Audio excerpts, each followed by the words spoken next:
Welcome to this week's edition of Times Exclusive on Times Television. My name is Vayana Chunga, and today we have a veteran politician in the name of Zililo Chibambo, who once served as a cabinet minister under the Bakiri Muluzi government in the early 90s. He later on became a diplomat for Malawi, in France and Mozambique, respectively. He comes into the program with a truckload of political experience, but also governance wisdom. Stay tuned. Remember, this program is brought to you under the auspices of Rainbow Paints.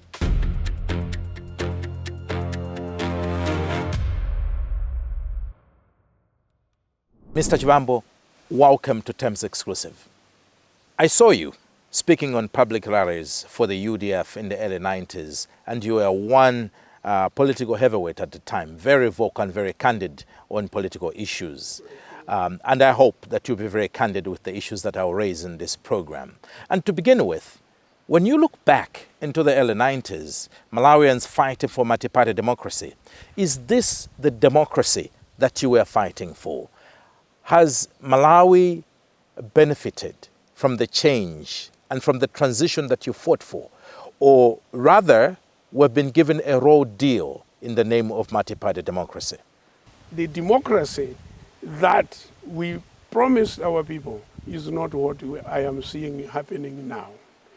The original democracy, as we were fighting against one-party state, was one, people to be able to express themselves where they felt things were going wrong, which never existed. And as such, this was one of the biggest influence of all of us to say we must bring change. Malawians must be free to express themselves wherever they think things are going wrong. And that is one of the key things that influenced most of us to say we must help in bringing this change. Secondly, the wealth of this country was in the hands of very few people in the country. And as such, we are looking at how best we could spread the wealth up to down level, up to the village level. And that was one of our major plans under UDF government, that money must filter through to the lowest people in the rural areas. As you can see and remember that when UDF came into power, for the first time, people started building houses with iron roofs, people started buying cars, people started having properties, because before then, for anybody to have property, questions were always raised. Where did he get the money from?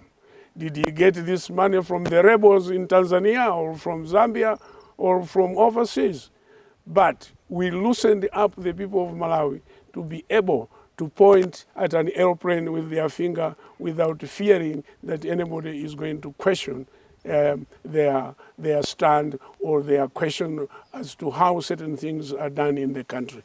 So in short, Vayana, I can say our biggest role was to give a Malawian a chance to be able to speak where he or she thinks things are going wrong.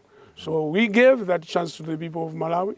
You can see, as of today, this is one, as far as I'm concerned, this is one of our major achievements. People to be able to speak, to criticize, to question the leadership wherever the leadership is going wrong. Well, but taking you back to the question that I posed, when you look at the quality of the vision that you had for Malawi in terms of democracy and what we have now, I think I'd asked earlier on to say, is this the democracy you were envisioning? No. Or where have we missed the point? No. So you've talked about the freedoms and what has been achieved, well and good, but where have we missed it? Because you hinted that this is not the democracy we're fighting for. Yes, it's true. Ayana, things have changed so much. And one of the major things that I have seen ever since I got involved myself in the politics of change. The group that has come out of the democracy that we fought for, they are self-centered. In politics, when you go into politics, the whole aim is to see that the lives of our people in the country improve, change for the better. But is this what we have achieved since the multi-party democracy came into Malawi? The lives of our people have completely gone down. We are even worse off than we were the time of change. One, because the leadership, or all those who have gone into politics, they have gone into politics for the benefit of themselves as individuals, not for the benefit of the people, not for the benefit of our country. And this is how we have messed up our democracy, because the lives of our people in Malawi has not changed. If at all there's anything, it has gone worse. Therefore, my appeal, I am an old man now, is that more young men must get involved in the running of the affairs of this country. More schools must be built. But does the age, when you say young people should get in, does being a youth change the attitude of selfishness? Because you mentioned that one of our biggest problems in our politics is that a lot of people are getting into leadership for selfish reasons. Yes. And that's why perhaps the country is getting a raw deal. Now, when you are encouraging young people to get in there, are you assuming that the young people are better off in terms of selfishness? Well, young people, most of them have traveled, they are educated, they are knowledgeable, they are able to have sense of judgment, they are able to criticize and analyze themselves. What we are doing, is it the right thing or not?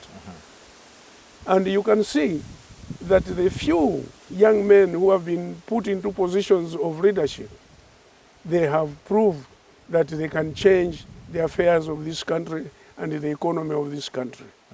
And I'm sorry to mention this. A good example would be we lost a young man, a promising young man, Zililo Chibambo. How we came up. He was a shining star. He was a hope for the youth of this country. And I am sure when I talk of involving the youth into high decision-making positions in the country, this country will change. Now, talking about politicians who are letting this country down because of their selfishness, how come people seem to continuously vote for the same leaders? We seem to have a cycle where these old politicians that you're referring to, they get in the government, they get out of government. It's the same people, whether it's at a constituency level, whether it's at a cabinet level. It's the same names over the last 15, 20 years, some of them over 20 years that are still in parliament. So are Malawians not aware what they should do to get rid of this crop of selfish people? Diana, when I have an opportunity to discuss issues with younger men, I have told them plainly, the old guards are not going to let the young generation to come up and take up their positions.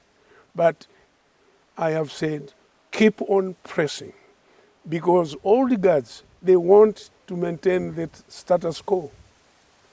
And don't give up, keep on pressing. Time will come, they will be able. At the moment, we're all getting old and eventually we'll phase out. But don't give up. Young men must be put in positions of authority where they can participate fully as to how we can run this country. It's not going to be easy, but the young men should not give up.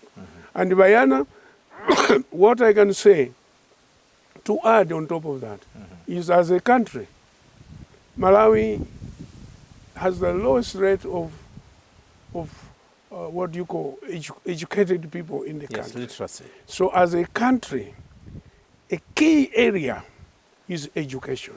We must have an educated elite in this country who will be able to analyze things. At the moment, because of the low illiteracy rate in this country.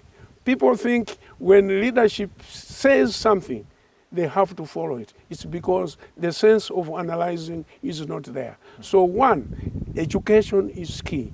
Countries all over the world which have done well, a key to their success is education.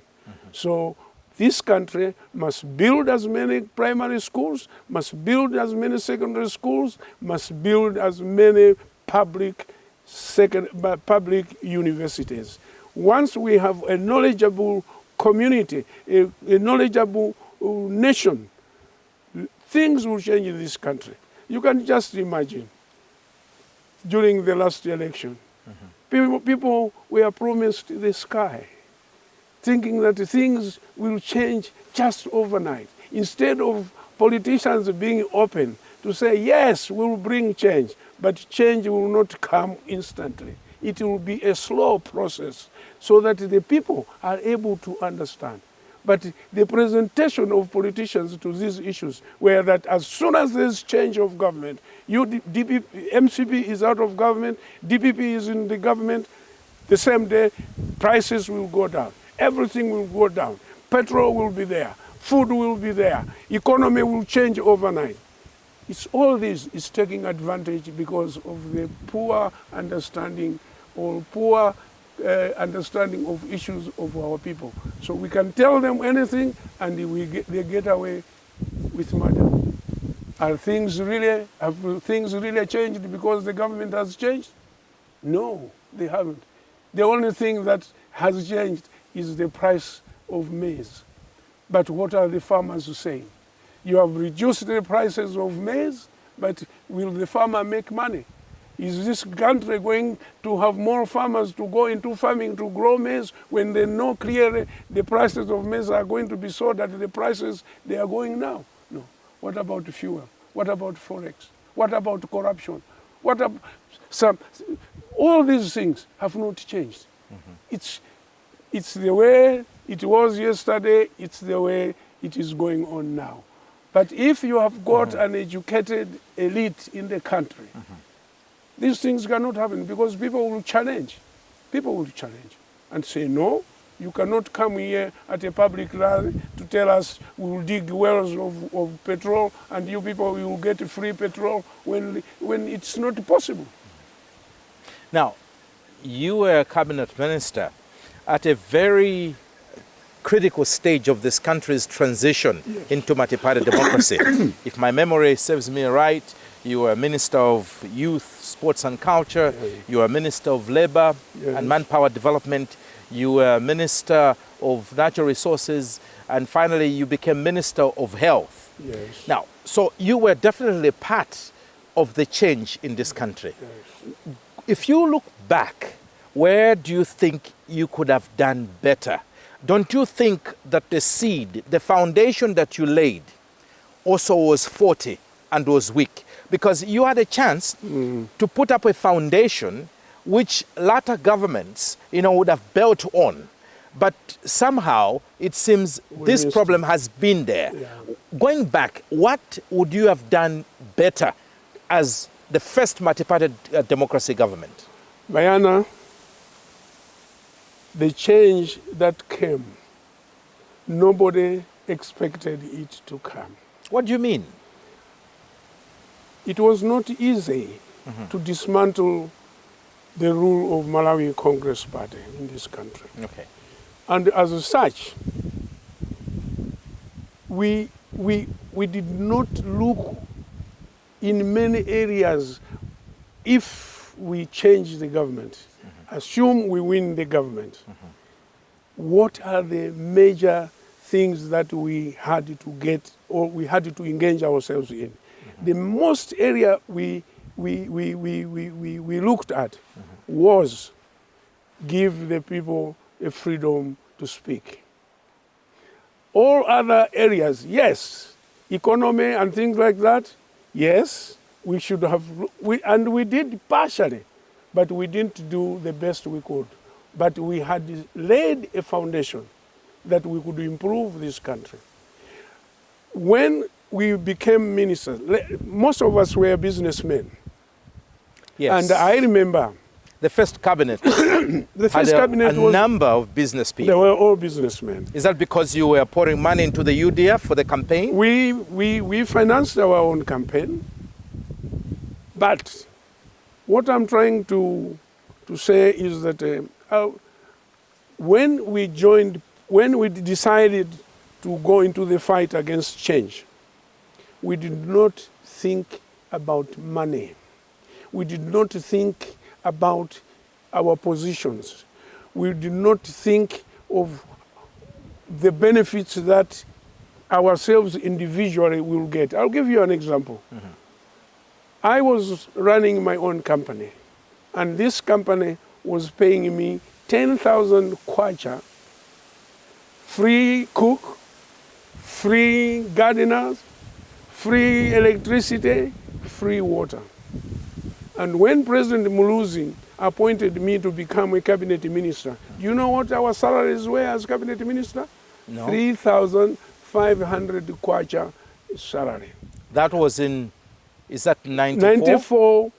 Okay. 3,500 kwacha salary.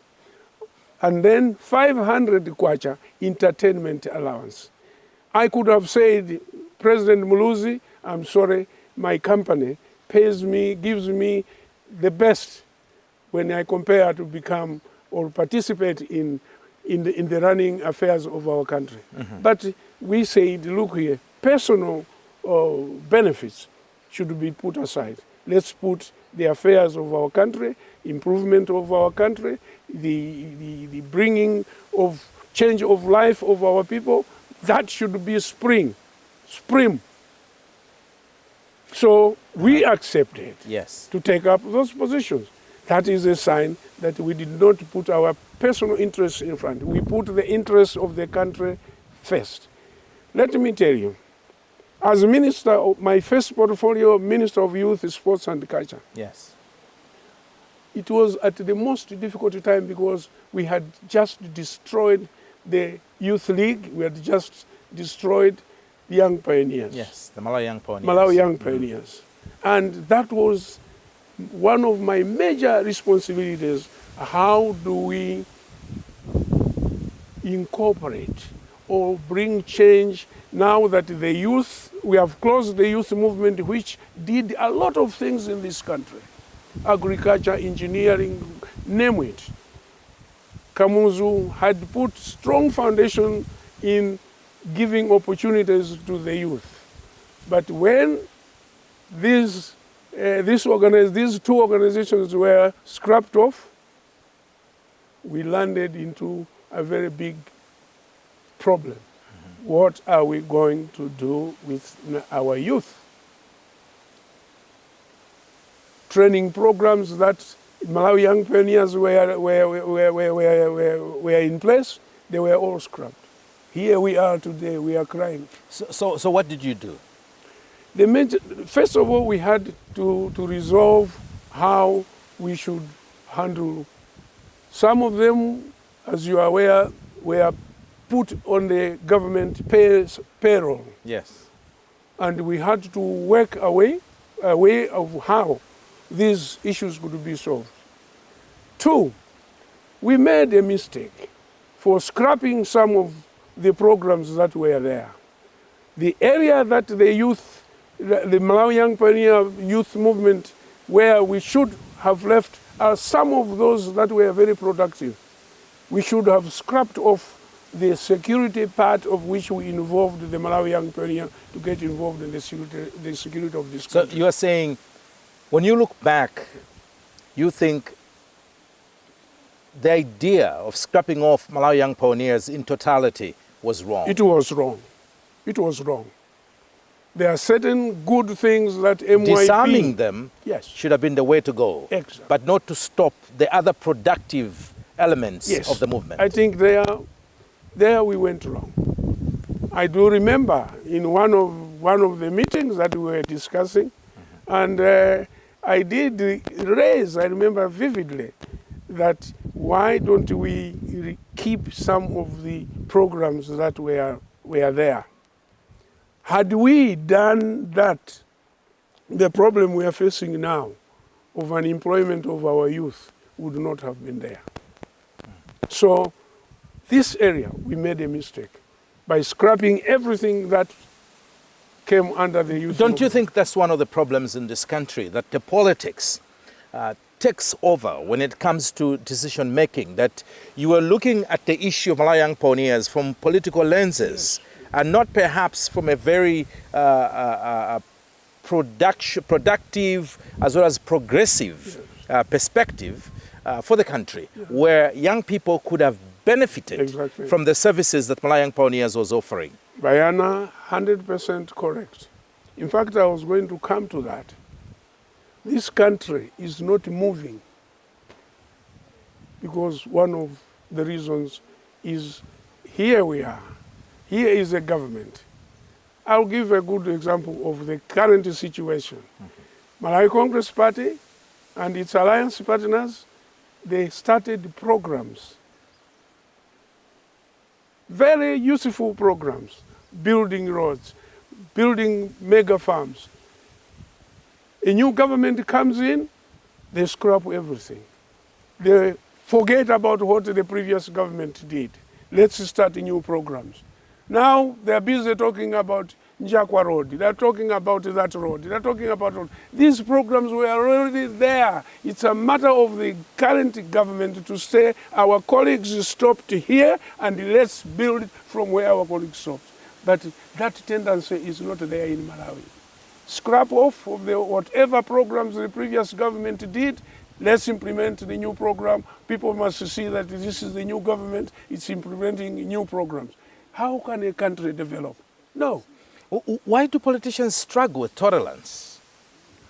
Tolerance of legacy, that one person drives the car to this point and then someone takes over from here and going forward. This is what we must, as a country, we must look at very, very seriously. Because it's a big problem. It's a big, big problem that Malawi is going through. And if we don't change and accept colleagues have run the country up to this level, we as a new government, we pick up from this level onwards, then continuity becomes effective. This is not there in this country. Akufuna zimene anayamba awa, mukapitiliza zimenezi, basi muoneka ngati inuyo mulibe nzeru, koma muyambe zanu, anthu aone kuti chipani ichi chimene chili mboma ndi chimene chabweretsa ma program. No, we cannot develop this country. In fact, this country is now in very, very big, serious problem. Economically, socially, we are in serious problem. And believe you me, I have said it in some other situations, this country needs the involvement of everyone. Don't look at which political party one belongs to. There are some people who don't even belong to political parties, but they have got the gentle. They have got the brains that they can contribute to lift this country to a level. Our country is so small.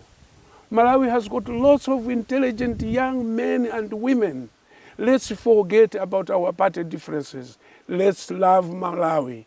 If we love Malawi, let's involve every Malawian with regardless of where he is coming from to participate in the development of this country. But we have a disease. We think the party that has come into power, the leadership of running the affairs of the country must come from the group, from the party that has won. This is not the situation in Malawi. We are in a very, very bad situation where every Malawian, where the opportunities must be involved. So it is up to the top leadership to accept, to invite others. This country is completely going down. Let's sit down. How best can we develop our country? Mr. Chibambo, you are famous for having said, we are all corrupt in this country. You said that in Parliament in the early 90s. And I want your comment, because corruption is one big vice that is terrorizing this country. But for more on what you said then and how it applies to the scenario in Malawi now after this short break.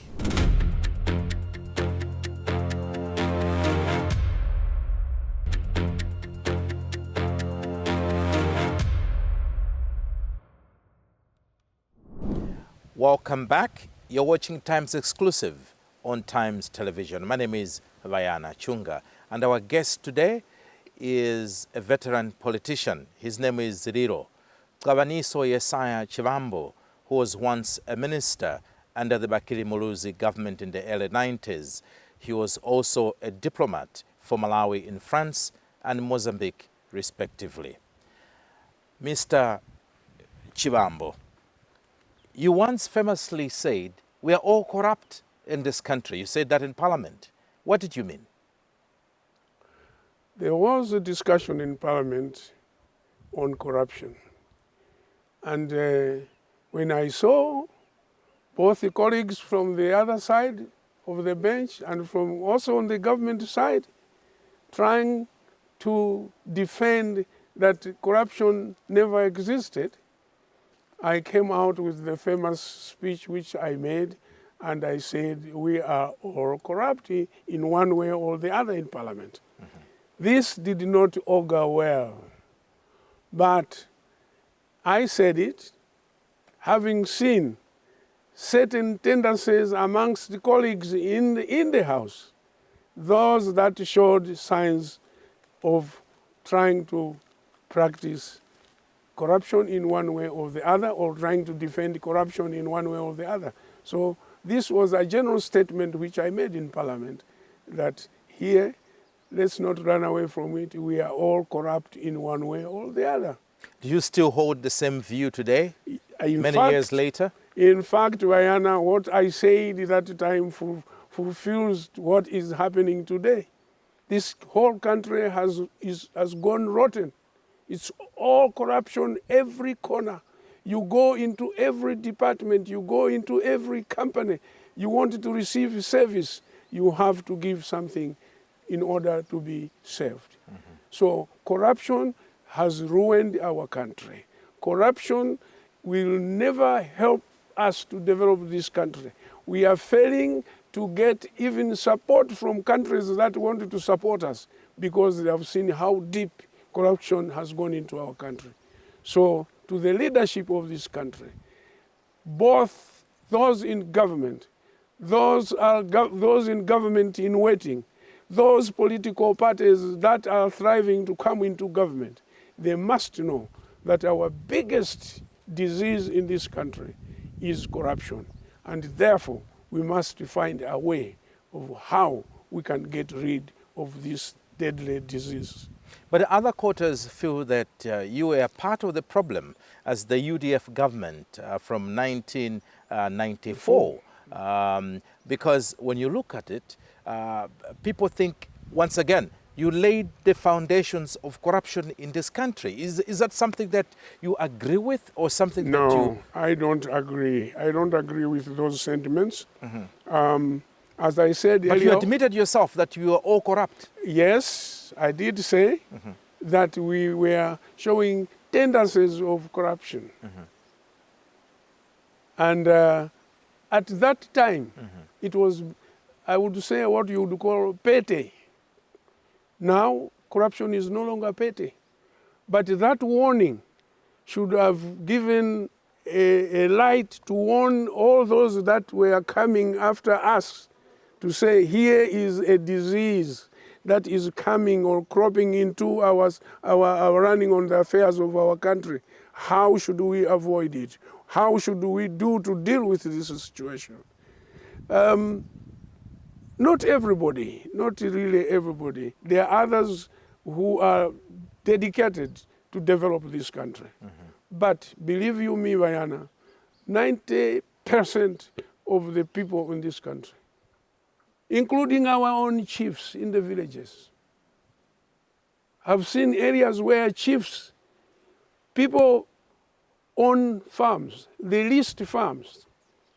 Chiefs, through corruption, are selling or giving money in order to sell part of the farm which is already on lease. These are happening with our chiefs. So corruption has got to be fought from the village level up to the presidential level. Otherwise, What do you think is the catalyst? Where is this coming from? Have we always been corrupt as a people, or this is something that has just, come up? look, poverty contributes a lot into this situation. But it's possible to be poor and upright. Yes, it is possible. It is possible. But believe you me, Mayana, that poverty has also contributed so much to this situation. And if you have a nation that is living, or its standard of living is improving, it's very easy to curb corruption. But in a situation where few people have, corruption crops in. And sometimes, believe you me, my brother,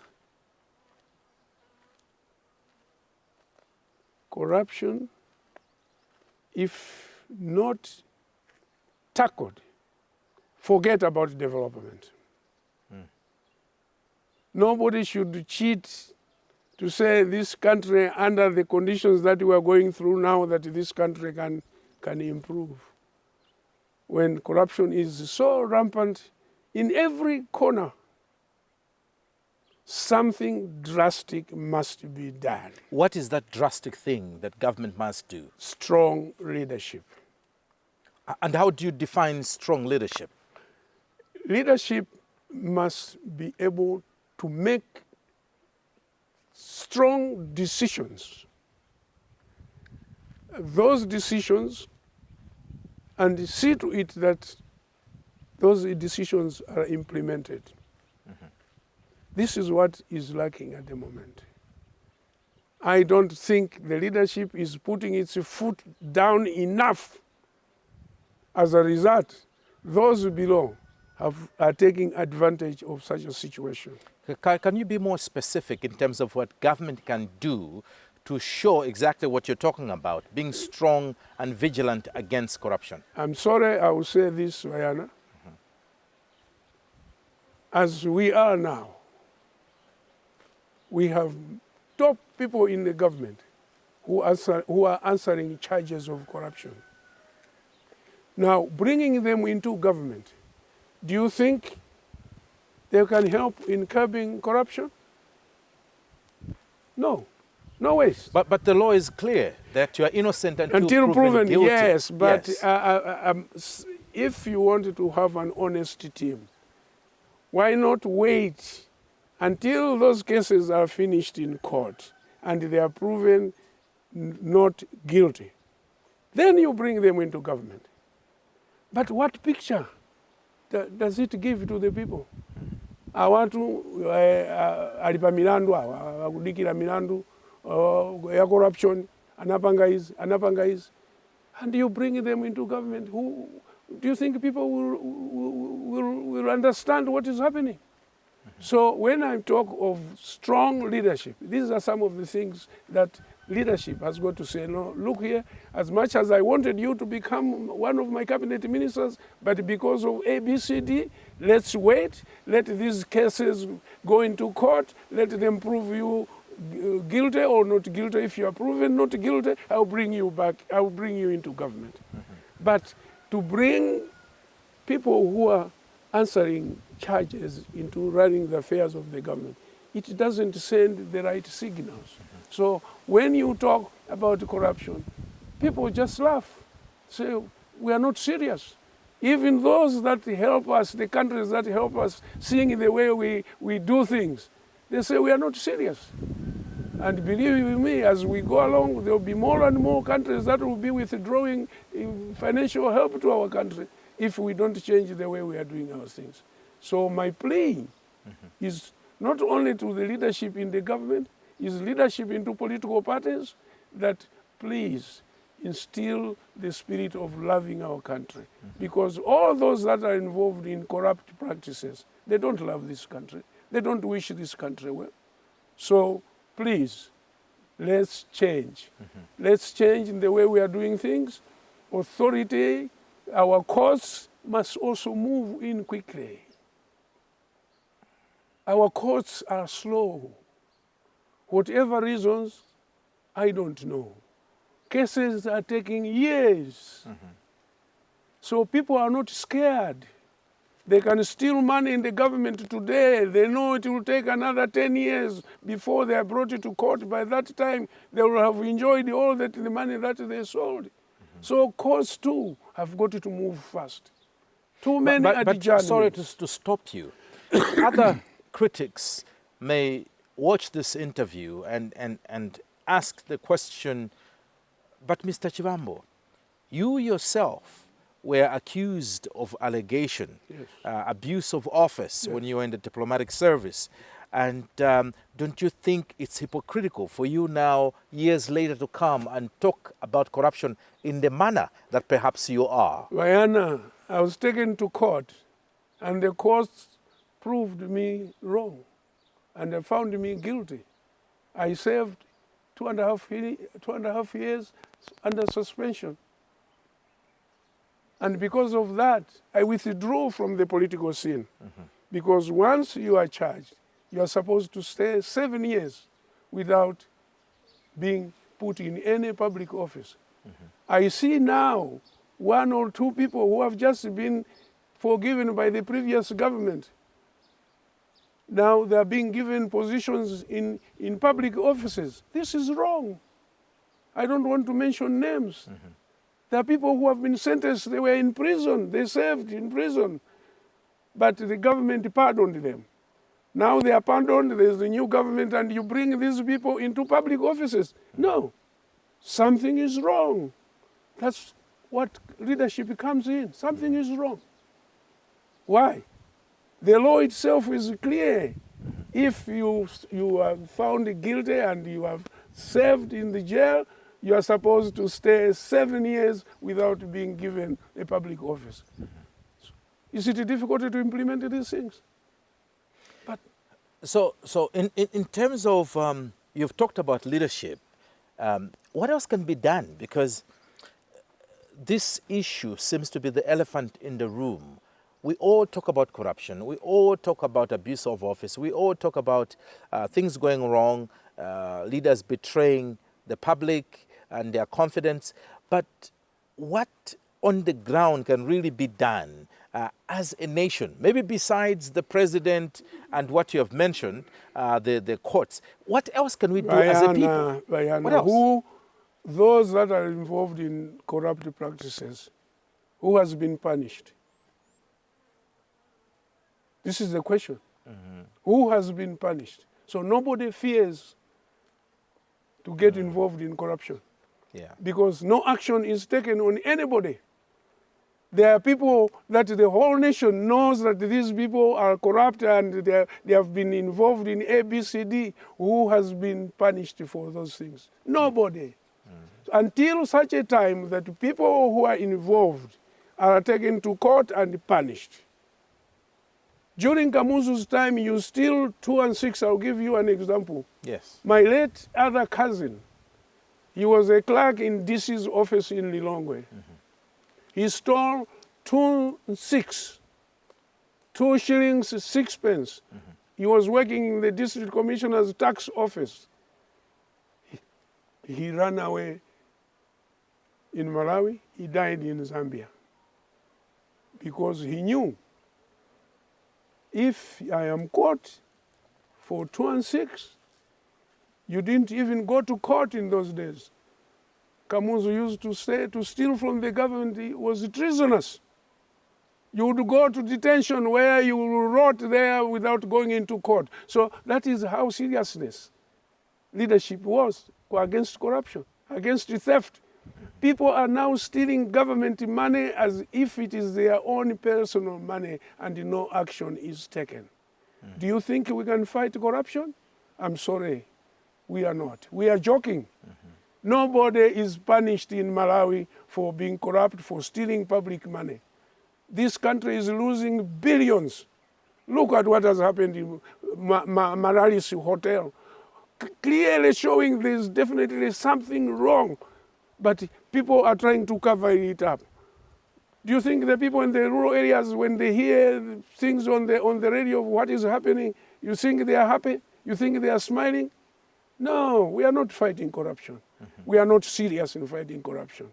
Those that are found to be corrupt, they must be treated and action must be taken. And it must be seen that authority is exerting punishment on those that are involved. But what if the authorities are not exerting the punishments that you're talking about, whether it's judiciary or the executive? What role does the citizenry have in that case then? Because they can see the country is being thrown to ruins, people are stealing all over the place. They are on the receiving end as citizens. They're the victims. Yes. But what do they do? People must react. What do you mean by people must react? We reacted against one-party system and we achieved it. There are so many ways of reacting. People reacted on 16 September 2025. They were shot. To achieve certain things, we have to fight for it. When we decided to fight against the one-party system, we knew some of us will go to jail. We knew some of us will be killed. But for the sake of the country, we said, as long as at the end of the day, we will achieve what we want to achieve. And there we are. We managed to defeat the one-party system. So people must be ready, must react. Malawians don't react to things.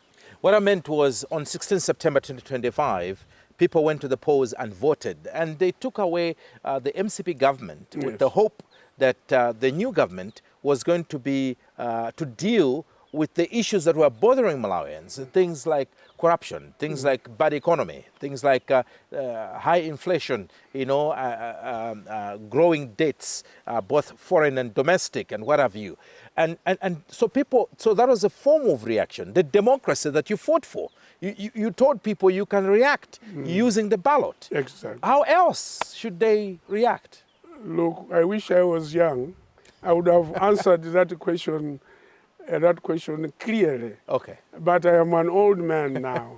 I'm an old man. You're guarded now. And I feel sad, Bayana. I feel very, very sad because there are things that are happening in this country that make me very sad. We feel as if we are people without feelings. That's why some of our neighboring countries call us dead people, because we don't react. When we see things are going wrong, we are so dormant.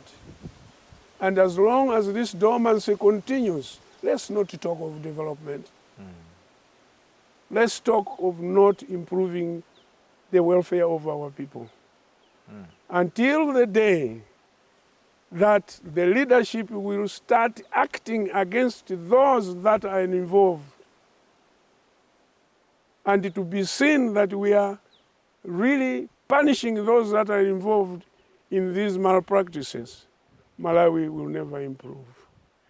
So my appeal to the leadership, the ruling leadership in all other political parties, let's sit down and come up with a combined strategy as a country to say, gentlemen, we have tried A, B, C, D, it is not working. Now, as a nation, what should we do? Let them find a solution. Because this problem is not only in the hands of those in power, it's everybody, every Malawian must get involved in order to change the status quo which we are going through now. I think these are some of the words of advice that I can give. And those in government, they will not look stupid because they have invited other people to say, look, our country is sinking. People will give them the highest respect for involving every Malawian to be able to sit down and say, gentlemen, we have a problem. We have tried ABCD, it's not working. As a nation, what should we do to improve and achieve better life for our country, better life for our people? Finally, you worked in the diplomatic service, both in France as well as Mozambique. And I know that you are someone who has a lot of interest, but also a lot of knowledge and experience of what it means to be a diplomat. What has changed between being a diplomat then and being a diplomat now? We know that this current government has cut down the number of people at a mission station to somewhere about 5 in an effort to cut down the expenditure that the country has towards its foreign missions budget. But in terms of quality, effectiveness, output, what has changed? Caliber of diplomats.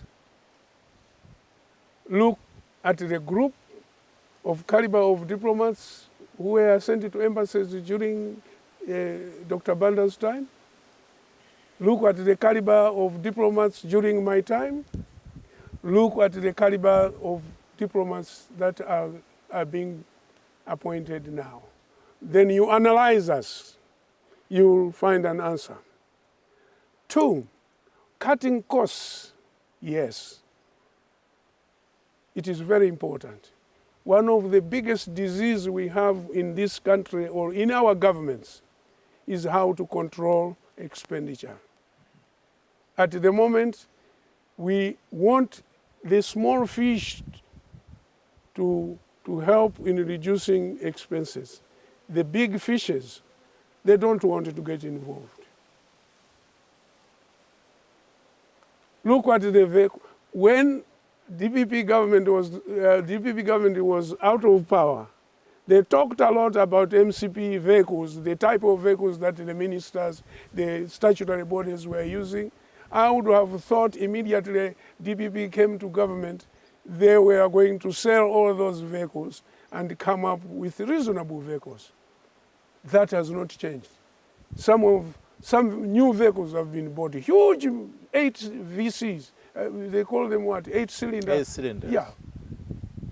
But they're asking you and me to sacrifice.